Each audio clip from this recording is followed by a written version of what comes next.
이시바 일본 총리죠. 이시바 쇼쿠라.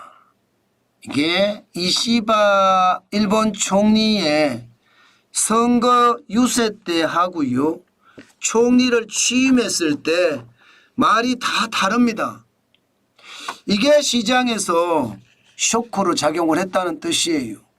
선거 유세를 할 때는 무조건 금리 올려서 물가 잡겠다. 이게 선거 유세의 핵심이었습니다. 그러니까 엔화가 굉장히 강하게 됐겠죠. 왜냐하면 금리를 올리는 거니까. 통화량을 빨아들인다는 이야기잖아요. 그런데 총리에 취임하고 나서는요. 다른 말을 하고 있습니다. 굉장히 다른 말을 하고 있어요.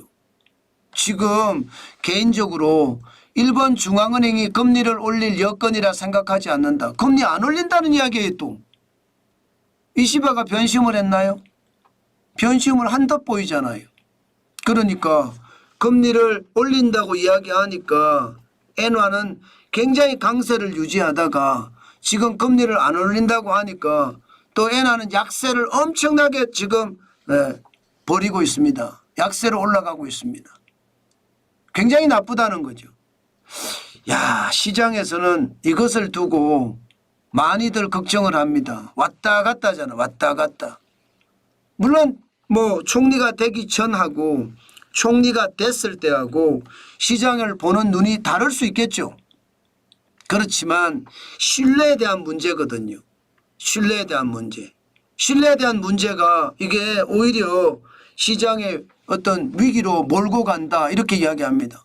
실제로 엔달러를 보면요.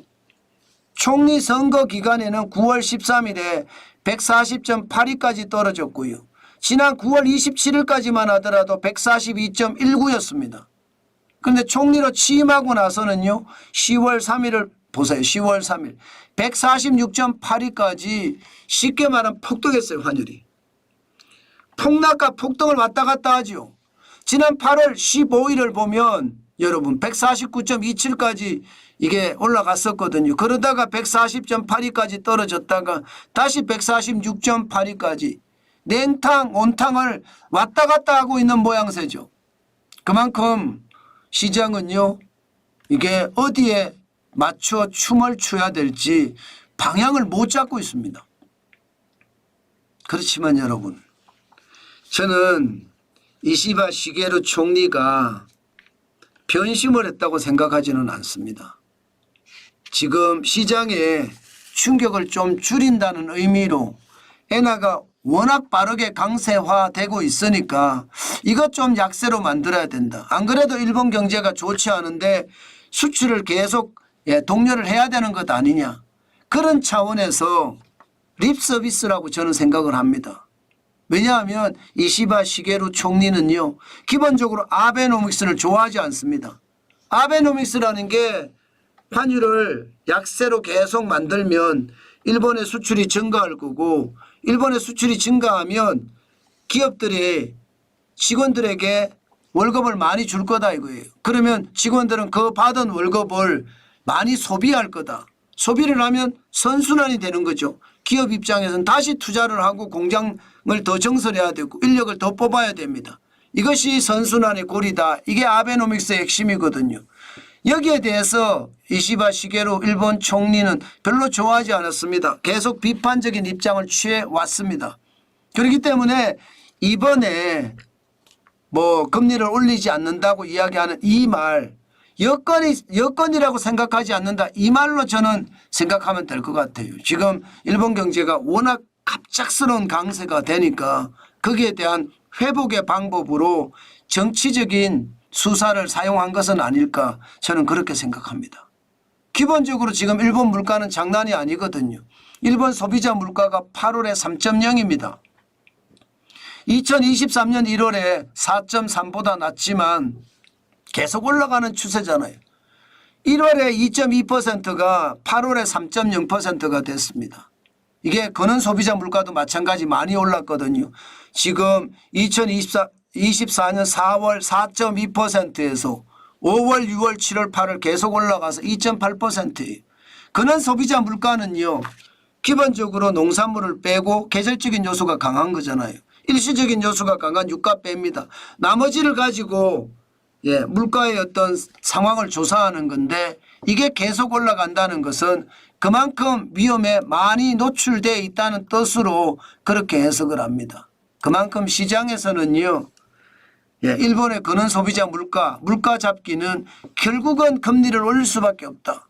금리를 안 올린다고 이야기는 하나 늦어질 수는 있겠지만 지난 7월에 0.25% 올렸습니다. 지금 현재까지는 10월에 금리를 올릴지도 모른다 이런 얘기가 많이 나왔었거든요. 한번 더 두고 봐야 되겠지만 10월에 올리지 않으면 앞으로 어떻게 될 것인지 중요하게 계속 우리는 점검해야 됩니다. 중요한 것은요. 지금 시장에서는 돈은 움직이고 있다는 사실이에요. 그만큼 엔화가 지금 갑자기 약세를 취하니까 지금 보세요. 10월 2일 기준으로 원엔 환율은 902.82원까지 100엔당 902.82원까지 떨어졌습니다. 이런 것을 보면 지금 굉장히 많이 떨어졌죠. 지난 9월 13일에는 943원이었고요. 지난 8월 6일에는 952.21원이었습니다. 그렇게 따지면 지금 903.82원은 지난 8월 19일에 908.23원보다 더 떨어진 상황이잖아요. 저는 이런 상황이라면 오늘 엔화도 시장에서 저는 많이 또 지독하게 볼 생각입니다. 이렇게 많이 떨어지면 오히려 엔화를 900원 밑으로 떨어진다면 사는 게 낫겠다. 저는 그런 생각을 가지고 시장에 임할 생각입니다. 그만큼 말입니다. 결국은요. 지금 시장에서는요. 지금 많이 올라갔을 때 엔화를 판 사람들이 많아요. 지난 6월에 1조 2922억 엔이 5대 시중은행이 가지고 있었거든요. 이거 말입니다. 지금 8월 기준으로 보면 14.9%가 떨어져서 1931억 엔이 빠졌습니다. 판다는 뜻이에요. 많이 올랐으니까 파는 거죠. 많이 올랐었잖아요. 8월 달에 952.21원까지 이게 올랐으니까 많이 올랐을 때 판다는 뜻이에요. 그렇지만 다시 이렇게 떨어지니까 시장은 오히려 또 사지 않겠느냐. 지금 8월에 98억 1천만 달러가 거주자 엔화 예금 잔액입니다. 지난 7월에 101억 달러가 최고로 많았었거든요. 아마 또 떨어지면 사람들은 엔화를 사서 쟁이자 이렇게 생각하는 사람들이 많을 거예요. 여러분들도 보셔서 아시겠지만 엔화는요. 천천히요. 여유자금으로 해야 돼요. 그래야지 우리가 버텨낼 수 있을 겁니다. 분명히 엔화는 약세가 될 거예요. 될 수밖에 없을 거고요. 이게 일본만 계속해서 이게 약세가 안 된다 이렇게 생각 안 하거든요. 미국이 금리를 계속 내리잖아요. 일본은 금리를 올려야 될 판이에요. 전체적으로는 엔화는 우상향, 원엔 환율은 우상향해야 되는 그런 상황이라는 거 다시 한번 보시면서 천천히 그리고 급하지 않게 시장에 접근해야 되는 거 다시 한번 말씀을 드리겠습니다. 엔화는요 지독하게 천천히 시장을 봐야 된다.